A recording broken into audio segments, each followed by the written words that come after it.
Yes, hello to you all once again, and thanks for returning to my Classic Dirt Bike TV channel as we continue taking a look at the racing action from the Westmoreland Motor Club's 2-day Golden Jubilee Scramble that was held at the Westmoreland County Showground.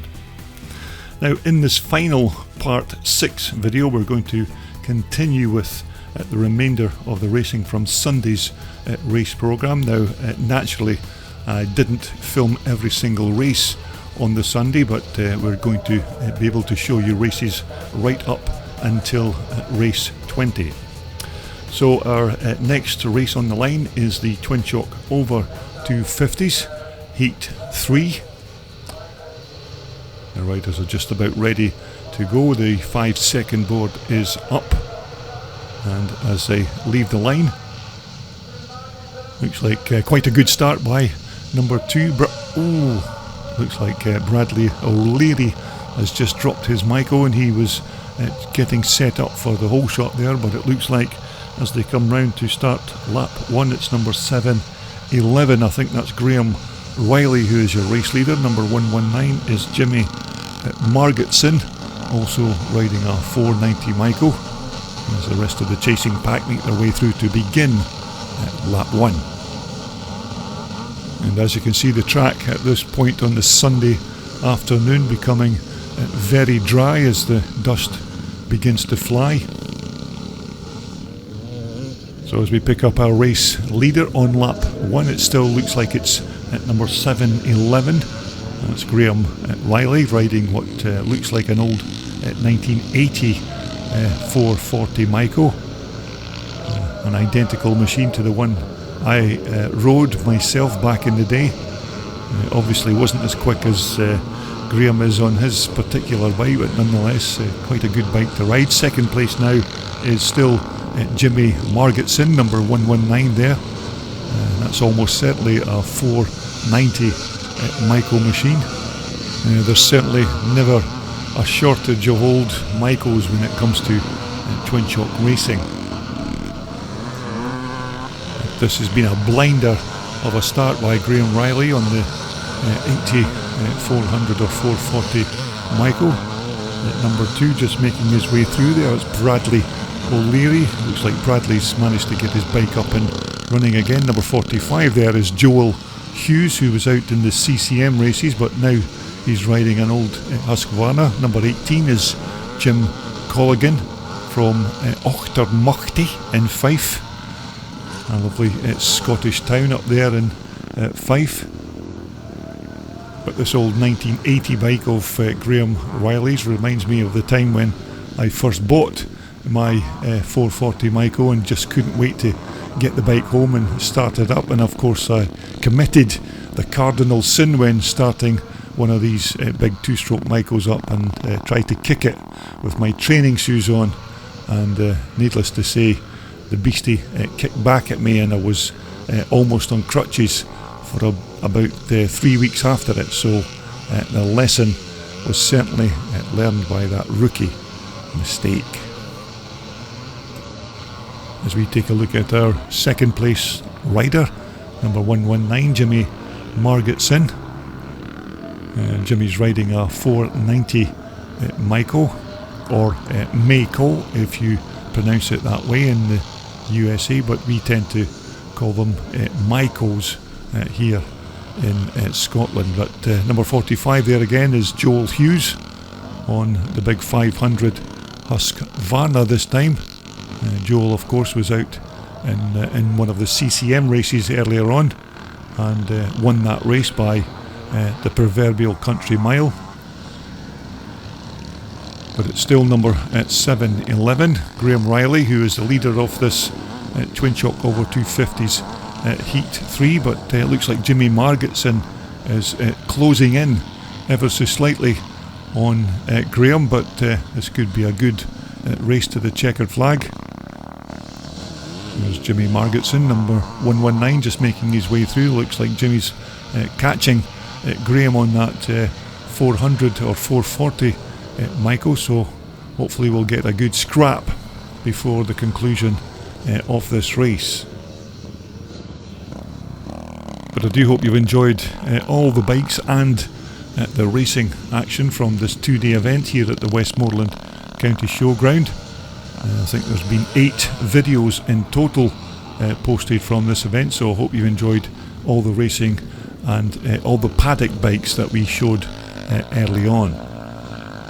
Number 12 there, I think that's Barry Turnbull, who I think Barry's riding one of those big HPF 500 Honda 4-strokers. So as we pick up our race leader as he heads towards the checkered flag, it looks like it's going to be a win for number 711. That's Graham Riley. It doesn't look like Jimmy Margetson's going to get close enough to make a challenge on Graham before the finish line, but this has been a good ride by Graham. Took the lead early on in this race and basically has been untroubled. So as he heads to cross the finish line, it's a win for Graham Riley, with Jimmy Margetson in second position. Okay, our next race on the line is, not surprisingly, twin shock over 250s, and this will be heat 4.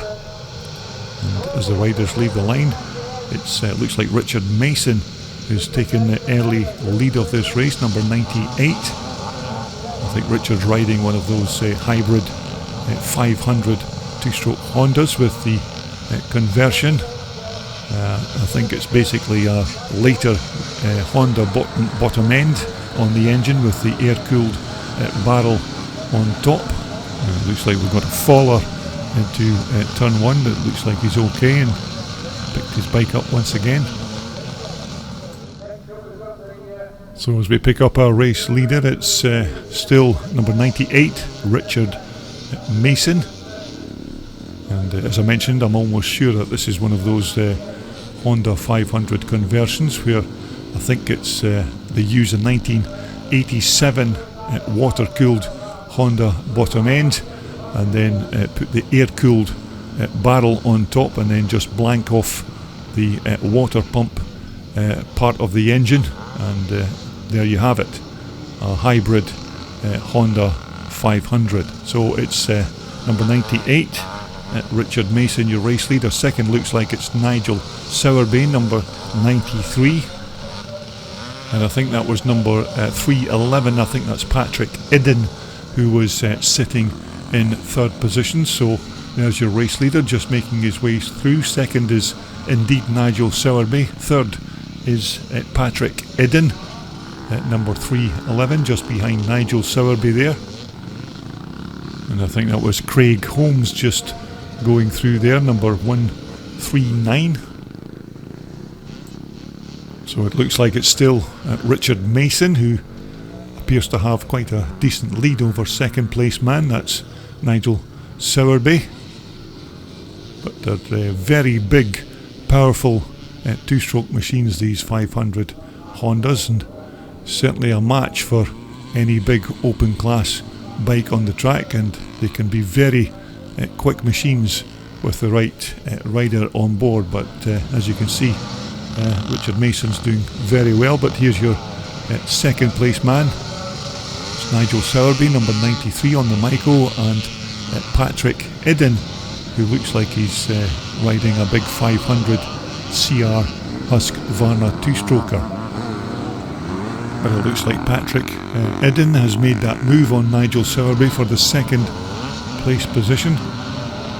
So it's now Patrick Idden in second place with Nigel Sowerby in third.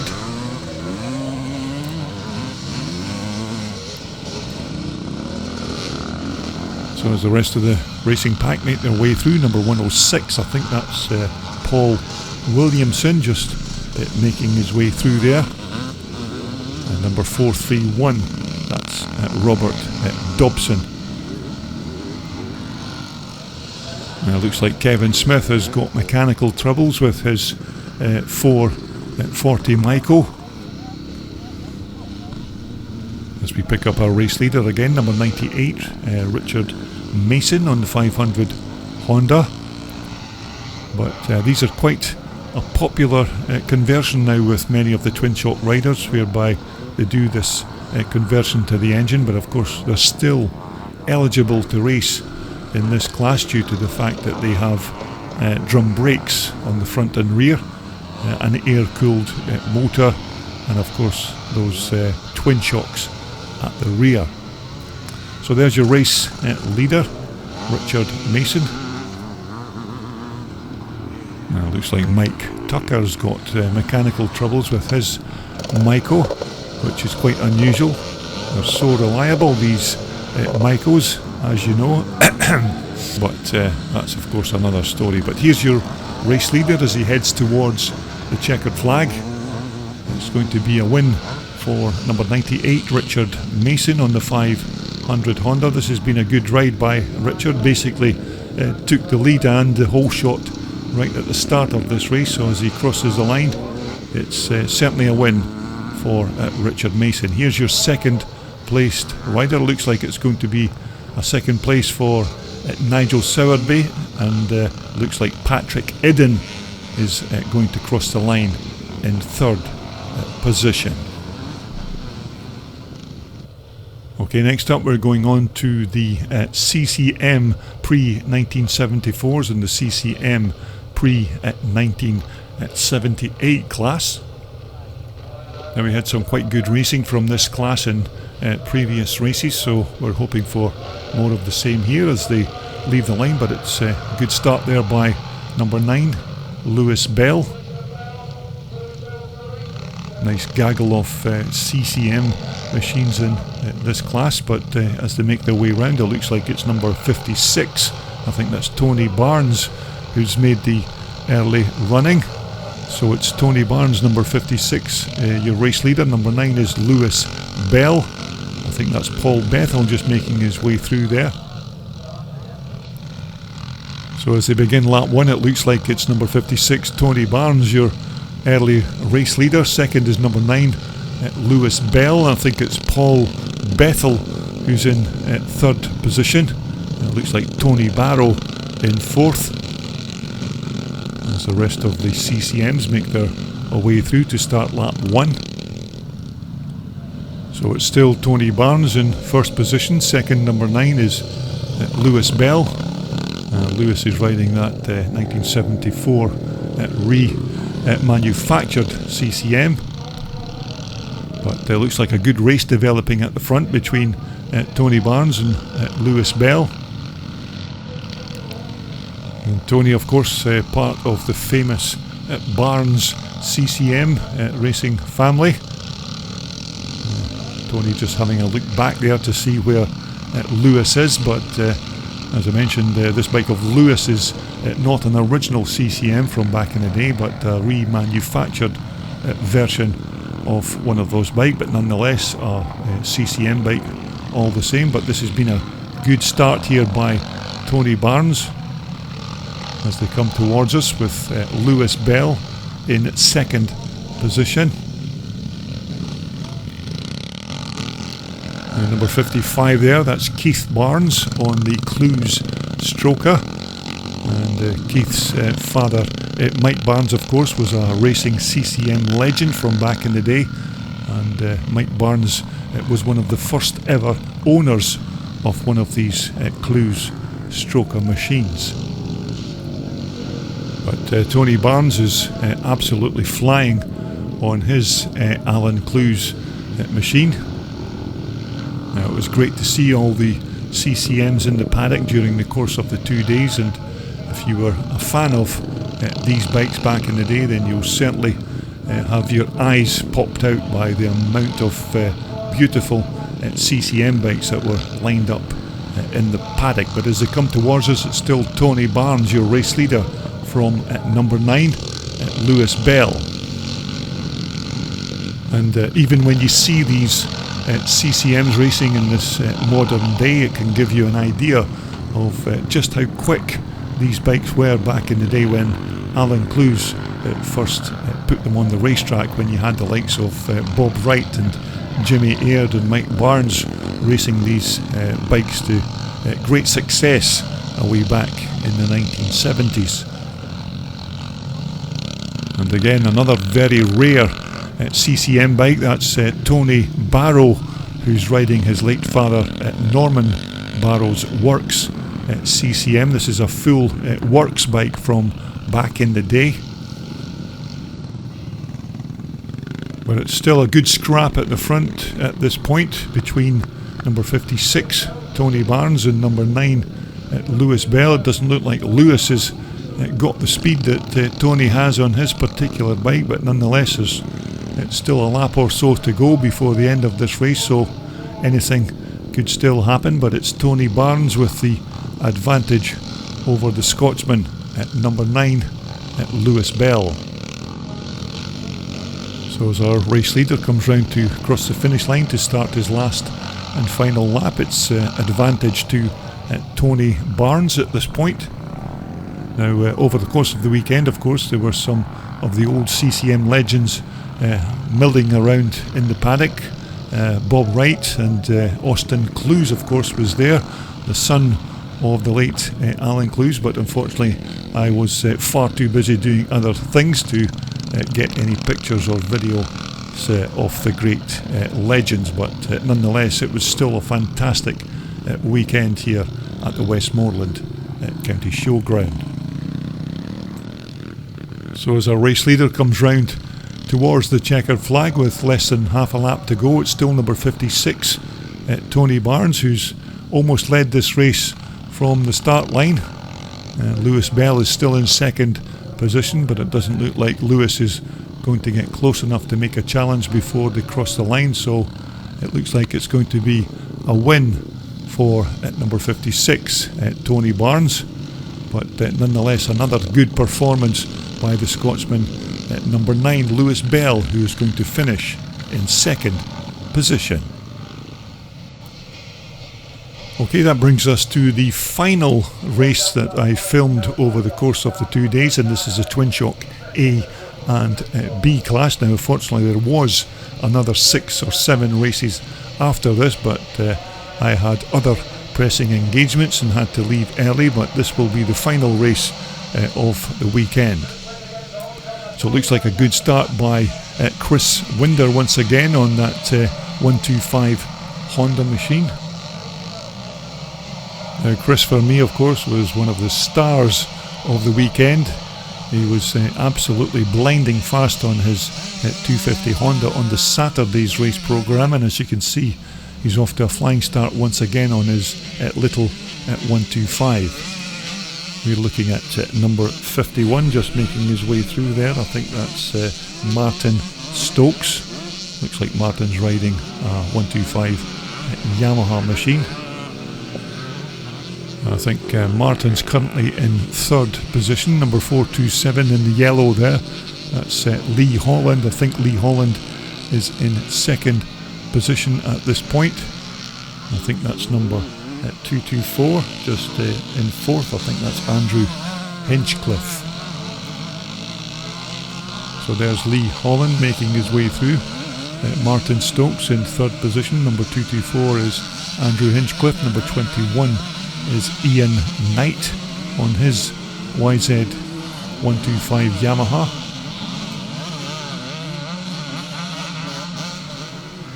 As we're back with our race leader, number 585, Chris Winder.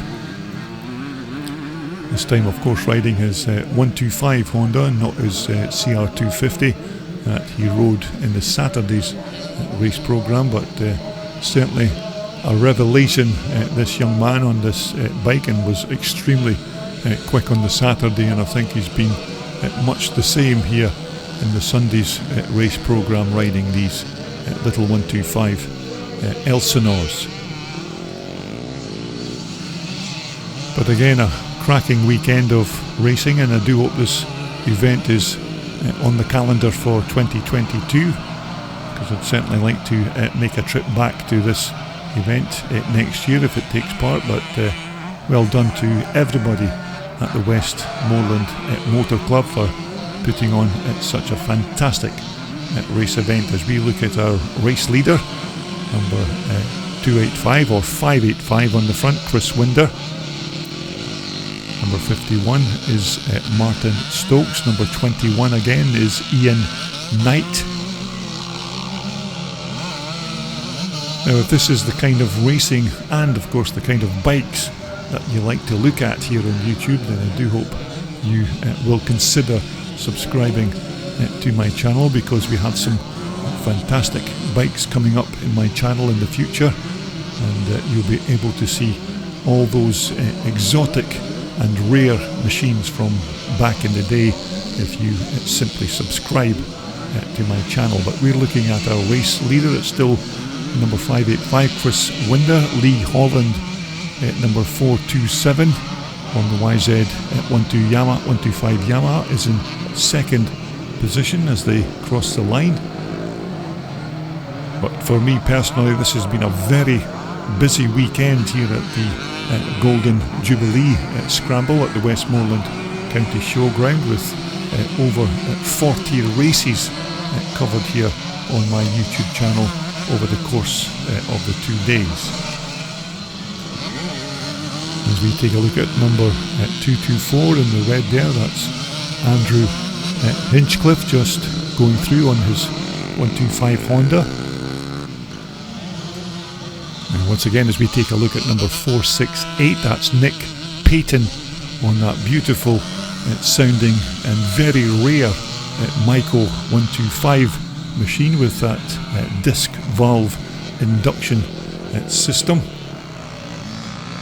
So as our race leader heads towards the checkered flag, it's going to be a win for Chris Winder, with Lee Holland in second position. So another good win by that talented Chris Winder. So Lee Holland is going to cross the line in second, but I do hope you've enjoyed every single video from this Golden Jubilee event over the course of the 2 days. And once again, I have to say thanks very much for taking the time to watch my video content. And of course, as I said, if you like this kind of videos on YouTube, then please consider subscribing to my channel.